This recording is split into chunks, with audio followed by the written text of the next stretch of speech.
Envision a ceaseless anguish in which each spirit endures the repercussions of their gravest transgressions.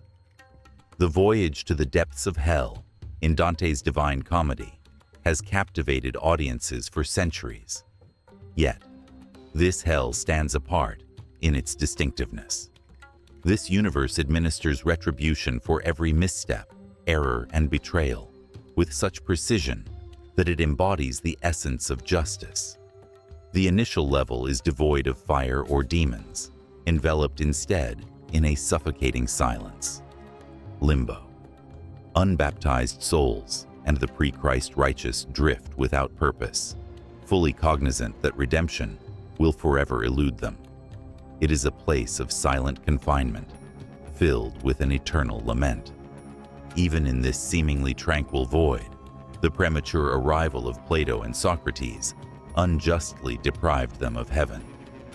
The diminishing levels evoke a sense of increasing apprehension. In lust, the wind howls, forever sweeping souls away with their past desires. In gluttony, Cerberus, the three-headed hound, observes as the relentless icy rain relentlessly assaults the souls eternally, unable to quench their insatiable hunger. Yet, the sanctions persist. It appears fitting that divine retribution corresponds to the transgressions committed, addressing sins such as greed, wrath, and heresy. Each spirit ensnared in a perpetual cycle of anguish receives their just recompense, facing consequences in accordance with their transgressions. What transpires at the heart of hell? Who stands vigil at the profound, frigid depths? Remain attentive as we delve into Dante's Inferno and the everlasting fates of those who challenged divine authority. Limbo, the earliest and most poignant realm of hell, holds unbaptized souls and those virtuous individuals who lived before Christ. These noble spirits reside in limbo, having been born prior to the coming of Christ, and thus unable to attain his salvation. Plato, Socrates, and other esteemed figures could not enter heaven due to their lack of baptism and faith in Christ. Limbo does not possess the physical horrors found in the other levels of hell. This tranquil, eternal state is paradoxically devoid of hope. Limbo holds spirits in a state of stillness, rather than subjecting them to torment by flames or wrongful acts. They do not endure eternal damnation, yet heaven fails to bring them joy as well.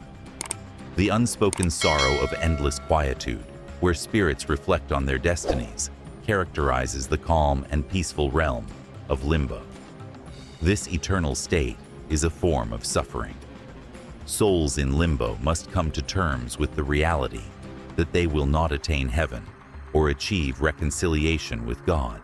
Their stagnation arises from a failure to escape or transform. It is a profound irony that virtuous individuals who have not come to know Christ find themselves in limbo. Though they possess a sense of morality that might have guided them toward salvation, they remain forever ensnared, unable to fully accept it.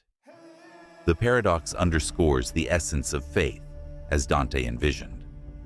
Those who lived before Christ, or died without knowing him, will be deeply reminded in limbo that faith is necessary for salvation, and that heaven is only for those who follow Christ. The pain of being separated from God forever, not by choice, but by fate, is worse than the physical pain experienced in limbo. These souls are not inherently evil or beyond redemption.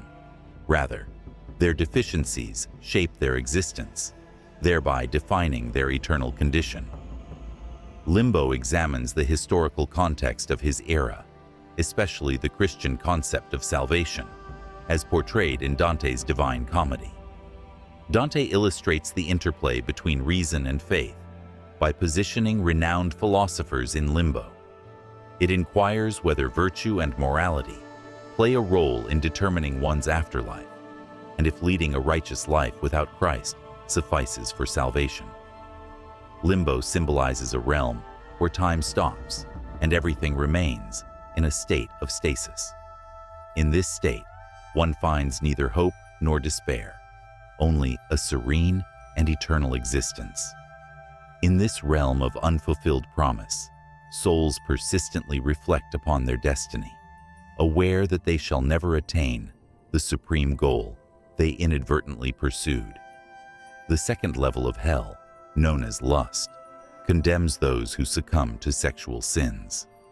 Fierce winds carry these souls away for eternity, delivering their just punishment. The fierce winds represent their unchecked desires for the earth. As their earthly pursuits were fueled by unchecked desires, so too is their punishment, an eternal battle against the relentless winds that pull and push them without respite. The wind at this level represents the soul's past passions, transcending mere physical suffering. These individuals found themselves unable to master their impulses, yielding to their passions, to the detriment of both others and themselves. Their suffering in the depths serves as a mirror to their inability to govern their existence. The winds are unyielding, persistently preventing them from finding solace or seizing command. Their desires continually propel them into reckless and immoral deeds. This penalty emphasizes Dante's principle of contrapasso, where punishment is designed to correspond to the sin committed. Individuals fueled by passion now find themselves ensnared in a tempest with no path to freedom. Passions will sweep away those who allow their desires to govern their actions for eternity, a fitting outcome. Dante encounters figures from history and mythology in this realm of spirits. Dante views lust as a sin of excess. Therefore, these individuals face punishment. The whirlwind represents the allure of temptation, drawing individuals away from reason and virtue. This is not a result of their inherent tendencies. Instead, they permit these tendencies to dominate them, rendering them captives to their desires. The second level of hell imparts the lesson that unchecked desire may result in a loss of self-control, bearing consequences that endure for eternity. It highlights the importance of self-discipline and the dangers of succumbing to physical or emotional urges. Uncontrolled desire undermines connections, integrity, and the essence of self. The souls in this realm, eternally consumed by their desires, serve as a cautionary tale regarding the perils of succumbing to temptation without the guidance of reason and virtue. Dante's portrayal of the punishment for the lustful souls illustrates that while desire itself is not inherently wicked, it can result in suffering and disorder when it eclipses rational thought. This lesson highlights the importance of moderation, balance, and the necessity of mastering our passions before they control us. The winds of lust caution us that, akin to the souls ensnared in their eternal struggle, we may be carried away by powers beyond our command. Gluttony represents the third level of hell, a realm where those who indulge excessively in food and drink endure eternal suffering. Rain, snow, and hail persistently assail the spirits in this realm. The severe circumstances represent their worldly indulgence and absence of restraint. These spirits, having indulged their cravings and desires, now endure torment in a realm devoid of solace. Cerberus, the formidable three-headed canine of Greek mythology, subjects these spirits to torment alongside the relentless elements of nature. The fierce and insatiable Cerberus roams the realm, devouring souls with his three fearsome mouths. The souls find themselves powerless against the beast, enduring its relentless assaults as an unending form of torment.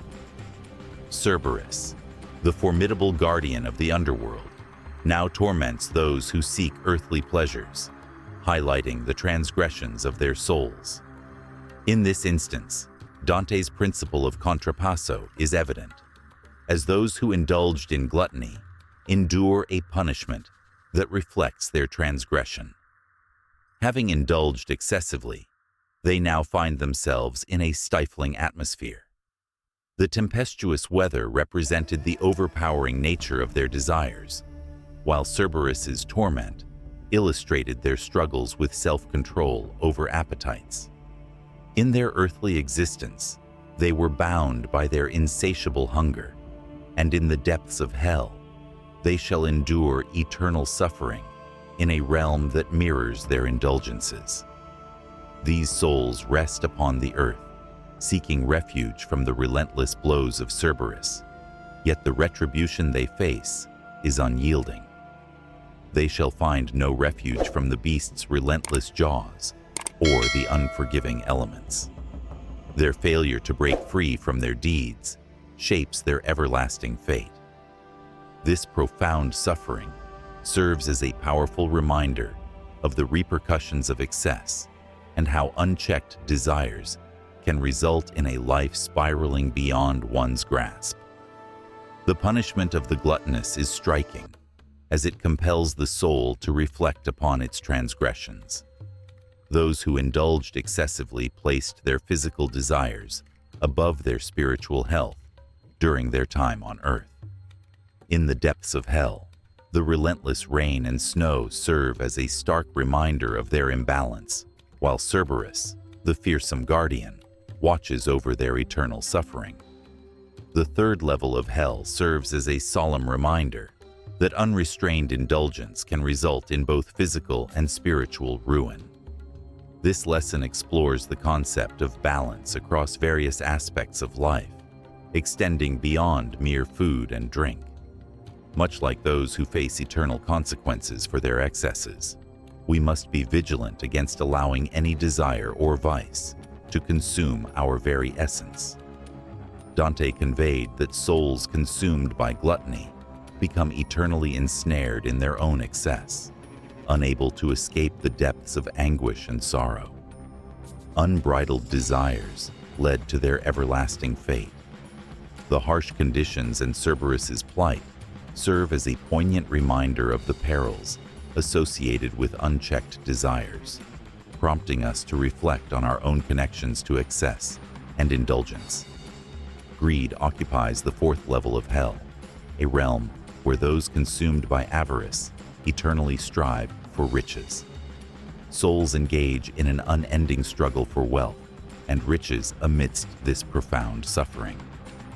This perpetual struggle reflects their insatiable greed upon the earth. Much like their pursuit of riches and worldly possessions, they find themselves ensnared in a futile and unending conflict for something that holds no value in the eternal realm. The ceaseless quest for riches reveals the emptiness inherent in materialism. The entities at this level became so consumed by wealth, authority, and material goods that they lost sight of what truly holds significance: kindness, compassion, and generosity. Their relentless quest for gold in hell illustrates the futility of such aspirations.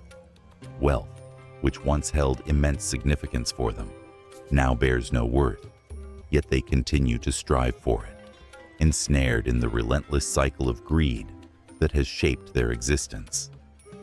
Souls at this stage engage in conflict and experience a constant sense of discontent. No measure of riches can ever be enough. They remain unfulfilled as their addiction deepens amidst their struggles. This ongoing cycle of effort and disappointment in the pursuit of true fulfillment illustrates that greed is a journey that ultimately leads to nowhere. The punishment of the greedy aligns with Dante's vision as it highlights the principle of contrapasso, illustrating how the punishment stands in stark contrast to the sin itself. Those who were once consumed by their desire for riches now find themselves in an endless struggle for the very wealth they coveted. A perpetual struggle ensnares them, rendering riches devoid of value and inflicting unrelenting suffering. This level serves as a cautionary reminder regarding the pitfalls of materialism. Dante's perspective on greed reveals the profound truth that the pursuit of wealth often culminates in a sense of emptiness, perpetuating a relentless cycle of desire and discontent. These souls, ensnared by their insatiable longing for wealth, power, and status, ultimately find themselves in hell. They toil ceaselessly for that which holds no significance in the realms of existence or the afterlife. This level imparts the lesson that greed and materialism may result in a profound sense of emptiness and sorrow. The spirits present caution us that the pursuit of wealth for oneself results in everlasting discontent. It compels us to reconsider our connection with consumerism and understand that genuine fulfillment arises from cultivating attributes that contribute to a purposeful life. In the realm beyond, avaricious spirits engage in eternal conflict over that which holds no true value. They endure physical, emotional, and spiritual consequences for their yearning for riches, which ultimately leaves them feeling hollow. In their suffering, Dante reveals the foolishness of materialism and encourages us to seek balance, valuing what truly matters above mere wealth. Wrath, the fifth level of hell, inflicts suffering upon those souls consumed by vengeance.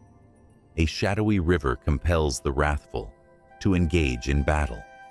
Their unbridled fury ignited this deluge, representing the anger that has consumed them throughout their lives.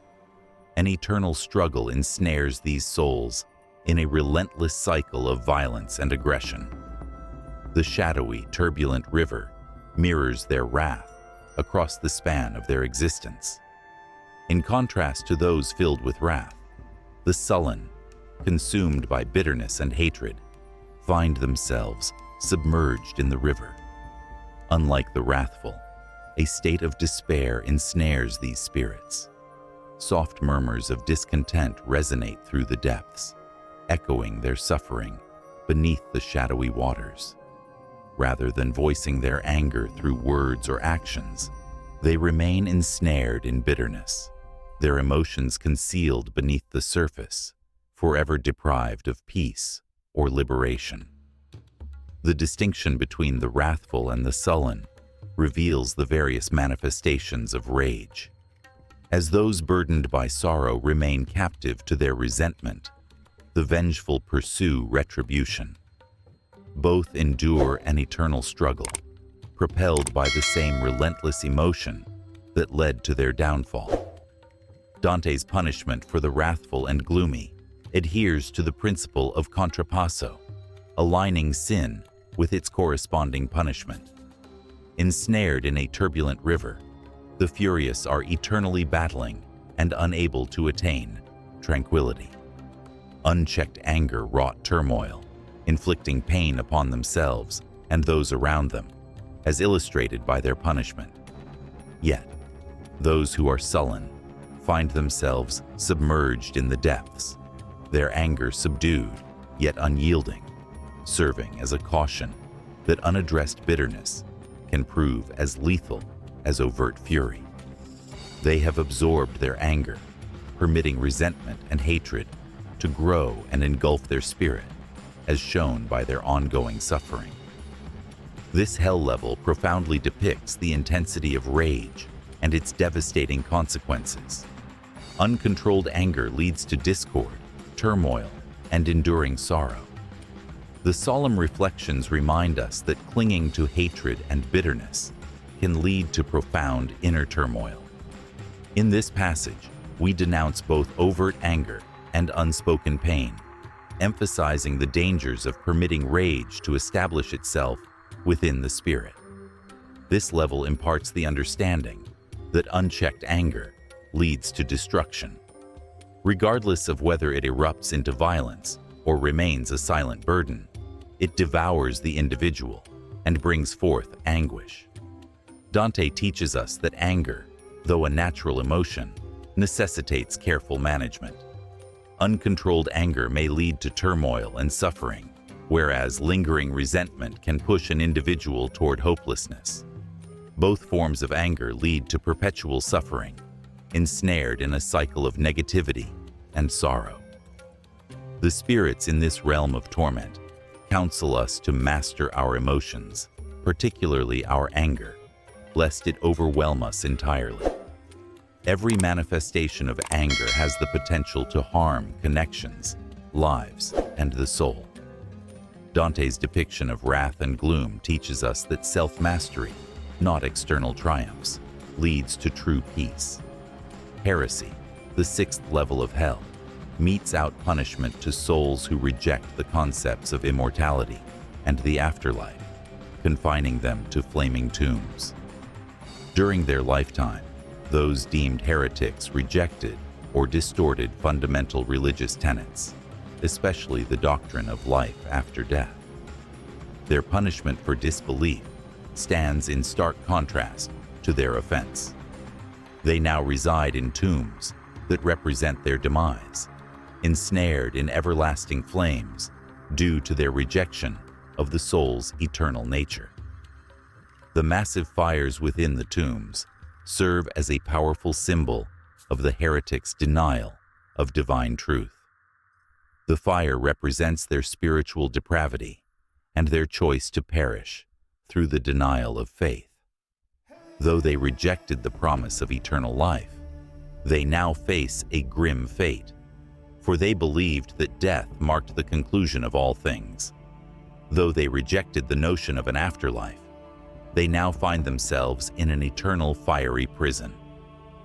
Dante's Divine Comedy identifies heresy as a grave sin, symbolizing the intentional rejection of truths that lead to salvation. Those who reject Christianity and redemption deny soul immortality. Their punishment encompasses both physical and spiritual dimensions, illustrating the profound consequence of sin, an everlasting separation from God. The souls in this realm are fated to endure eternal torment within their sepulchres, plagued by the flames that represent their rejection of the afterlife. The punishment of the heretics was fitting, as it underscores the gravity of their error. In life, they turned away from eternal life, and now they endure the unending flames of hell. There exists no refuge from the flames, no deliverance. Their sin was rejecting the soul's eternal essence and an afterlife, which could have saved them. Dante's portrayal of heretics serves as a solemn reminder to uphold faith and the profound truths of the Spirit. To challenge the soul's everlasting nature results in unending sorrow, as evidenced by the fiery graves. The punishment of the heretics illustrates the essential nature of faith in the afterlife in order to achieve salvation. In Dante's work, heresy encompasses the denial of Christian doctrine and any conviction in an afterlife. In this level, the souls ensnared in fiery tombs symbolize the sorrowful outcomes of turning away from divine truths that offer hope and redemption. Their punishment serves as a profound representation of the spiritual void that emerges from the denial of the fundamental truths of existence and the afterlife. The sixth degree of hell imparts the lesson that the denial of an eternal soul and afterlife results in spiritual demise. The everlasting consequence faced by heretics stands as a solemn warning to all, urging them to uphold the fundamental truths of their faith. Dante's heretics serve as a poignant reminder of the essential nature of soul immortality and the afterlife, illustrating that the denial of these profound truths carries significant consequences. The smoldering graves illustrate that belief is a matter of existence or demise. Violence constitutes the seventh circle of hell, divided into 3 distinct rings, each representing various forms of violence. These souls confront the weight of condemnation, for the harm they have inflicted upon others, themselves, or the divine. Each ring signifies the violence that resulted in their eternal damnation, accompanied by a distinct punishment. Those who have committed violent offenses receive the initial ring. These souls shall endure the torment of boiling blood. Fierce centaurs stir the waters, representing the essence of their blood spilled. Fiery tempers entomb the aggressive souls of earth, even further beneath the surface. The blood, a symbol of their sorrow, sears these souls in anguish. A perpetual cycle exacts retribution for their violent deeds, compelling them to endure the suffering they inflicted upon others. The second ring commemorates those who have experienced suicide and self-harm. These souls transform into trees, firmly anchored in the earth, unable to shift or evade their anguish. These trees exist in a state of perpetual turmoil and vitality. Dante learns that the trees were once human souls who, in moments of desperation or despair, chose to bind themselves to their current form as he draws near to one. Their forms, metamorphosed into trees, withstand everlasting torment.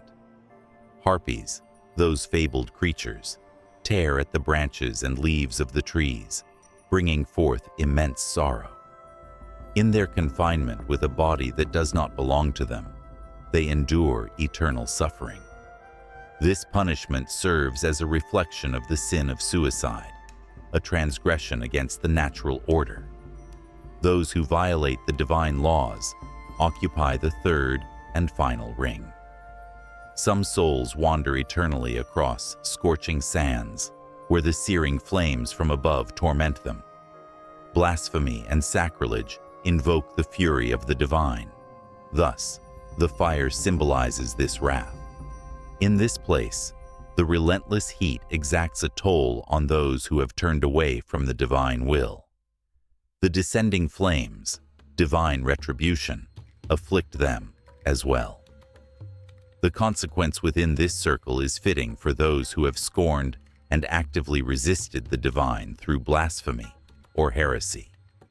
Each of these rings adheres to the principle of contrapasso, where the punishment is a reflection of the sin committed. Spirits that incite violence at this level endure the same suffering they once experienced, through the searing river of blood for those who inflicted harm, the metamorphosis into agonizing trees for those who chose self-destruction, or the perpetual suffering of scorching sands for those who spoke against the divine. Their everlasting retribution mirrors their acts of violence. This level imparts the understanding that all forms of violence lead to the destruction of humanity and create a chasm between it and the divine. The spirits in this realm endure the consequences of their earthly actions. Whether they inflicted pain upon others, harmed themselves, or turned away from divine guidance, their actions have led to lasting anguish, devoid of redemption.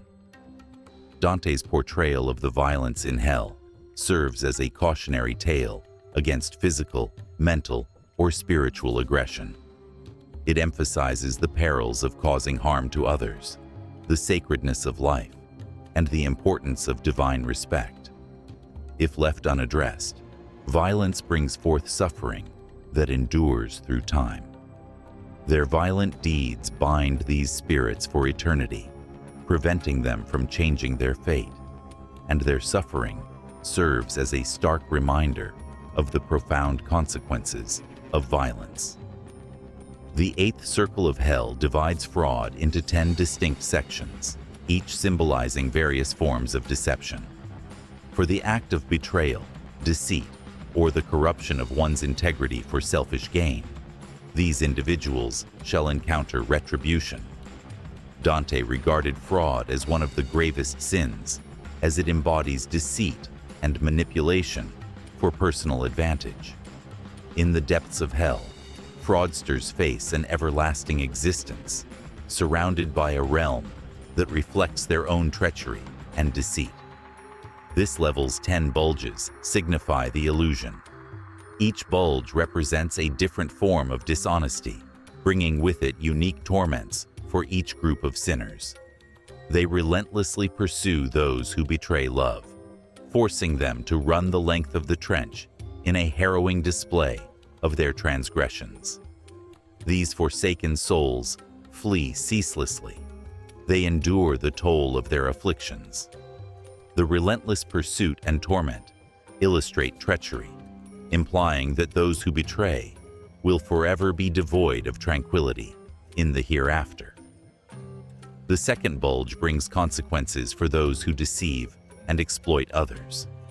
A vast pit of excrement ensnares these souls, symbolizing their moral corruption and treachery. Their manipulation of language to spread falsehoods and corruption justifies this consequence. As they linger amidst the refuse of their falsehoods, the waste serves as a poignant symbol of their ethical decline. The third bulge is attributed to simoniacs, individuals who engaged in the sale of ecclesiastical offices and pardons for monetary gain. They cast these spirits into a lake of fire, subjecting them to flames of torment. This bulge features Pope Nicholas III, whom Dante charged with corrupting the church through the sale of indulgences and pardons for his own gain. In a manner reminiscent of the simoniacs who traded sacred goods for personal gain, they now face the unending flames, a divine purification for their spiritual decay. The fourth bulge brings retribution upon witches and sorcerers. The souls are destined to traverse with their gaze eternally cast behind them. Their twisted stance reflects a defiance toward the Almighty and a striving to dominate both the natural world and the sacred. Their punishment, a testament to the unnaturalness of their actions, forces them to exist with their convictions and behaviors completely inverted. Barators, those who engage in bribery and corruption, receive the fifth bulge. Fiends confine these souls in searing tar, hindering their release. Tar represents the political and societal corruption brought forth by these souls. They now find themselves ensnared in a viscous, suffocating substance, representing their ethical decay, having misled others for the sake of monetary profit. Hypocrites endure torment in the sixth bulge. These souls don exquisite shimmering robes on the outside, yet they struggle to take a step. The ornate garments symbolize their deceit, as they feigned righteousness while concealing their true nature. In this region, a notable figure is Caiaphas, the high priest who counseled the Pharisees regarding the crucifixion of Jesus, as noted by Dante. Hypocrites will forever carry their false virtues, unable to escape. The seventh bulge consumes thieves. The treacherous creatures born of their thievery and dishonesty pursue these souls, ensnared by avarice and falsehood. Those who have misused their authority, including wicked advisors and leaders, find themselves in the eighth bulge. Small fires consistently ignite in the presence of these spirits. The fires symbolize the misleading guidance of their leaders, who brought ruin to others through unethical counsel and deceit. The ninth bulge brings forth consequences for those who spread discord. Demons relentlessly rend both flesh and spirit asunder. Those who sow discord intentionally cultivate discontent within society, families, and communities. Their punishment is an everlasting separation, wrought by the very forces they unleashed, mirroring the destruction of relationships and the chaos they instigated. The 10th and final bulge pertains to those who engage in falsification, crafting deceptive identities or appearances. These spirits endure grievous afflictions, bearing the weight of scabs and wounds as a consequence of their transgressions. Their deceptions eternally define them, representing the moral decay they bring forth. In Dante's Hell, the penalty for fraud emphasizes the grave nature of deceit. Dante's hell meets every form of deceit with fitting and symbolic retribution, reflecting the damage the transgressor inflicts upon themselves. Dante's portrayal of fraud serves as a solemn warning against the perils of dishonesty and deception.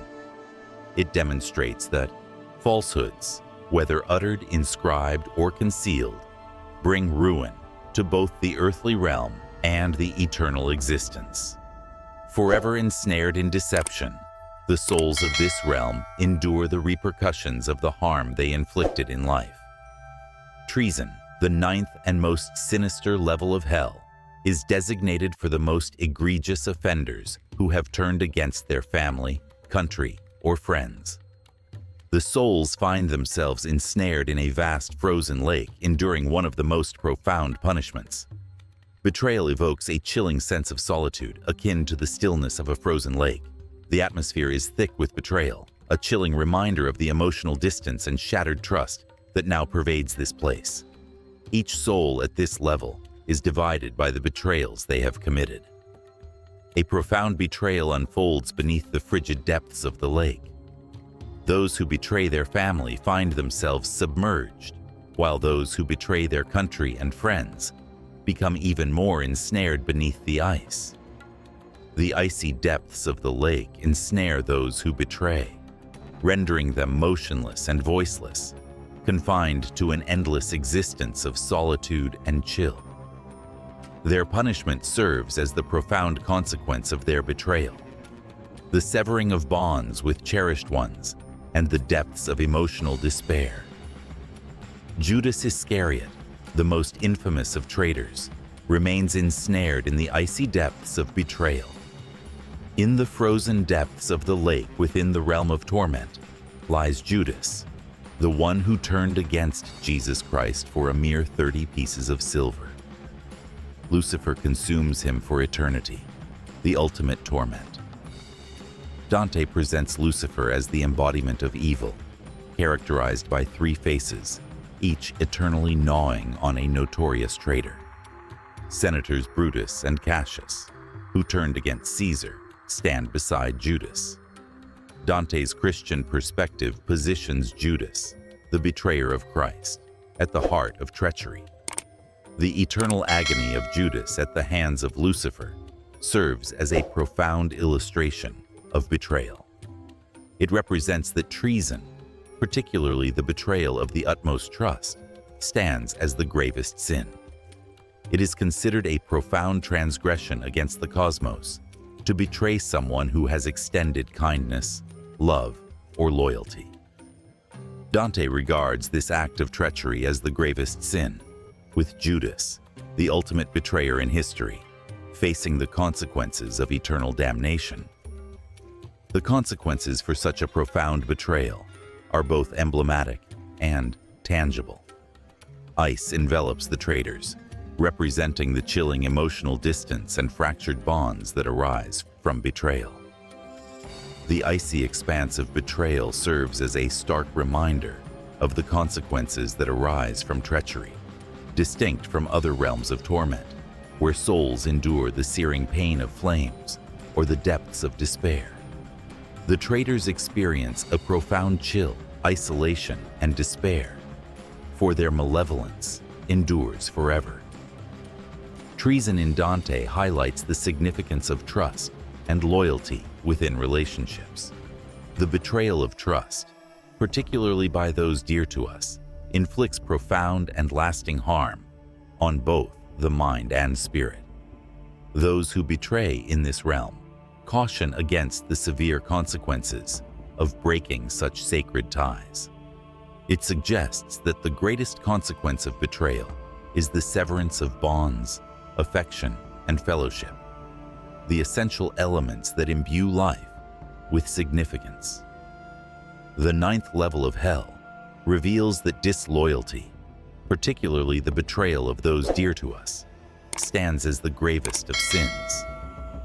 Sin creates a chasm, fractures connections, and ultimately leads to eternal condemnation for the transgressor. The icy expanse of betrayal underscores the profound importance of loyalty, faithfulness, and trust within the fabric of our relationships. Ultimately, the souls encased in ice reveal the profound impact of betrayal, illustrating its capacity to dismantle not just relationships, but the very essence of humanity. I am profoundly moved by the captivating portrayal of hell in Dante's Divine Comedy. The blend of divine justice and human frailty evokes a deep sense of reflection and significance. It is truly captivating to observe how each level of hell represents a distinct human trait, our desires, vices, and ultimate choices. Each consequence reflects the transgression it seeks to address, highlighting the profound impact of our deeds. Contrapasso, the concept that the punishment of each soul corresponds to their sin, is among the most fascinating ideas. This concept compels us to reflect on our lives and the decisions we make. It reveals challenging realities regarding our actions and the way we engage with those around us. Do our urges and cravings guide us off course, or do we adhere to our principles? This illustrates the significance of our decisions. As daunting as Dante's journey through the depths of hell may be, it serves as a poignant reminder that our actions, whether visible or hidden, shape our enduring legacy. The video invites reflection on our past and present experiences. Have unrestrained desires or decisions that cause harm to others guided your existence? How can we, as individuals, embark on a journey toward a more virtuous path that draws us nearer to justice, love, and understanding? Delve into these inquiries, engage in profound discussions, and pursue your journey of development and self-reflection.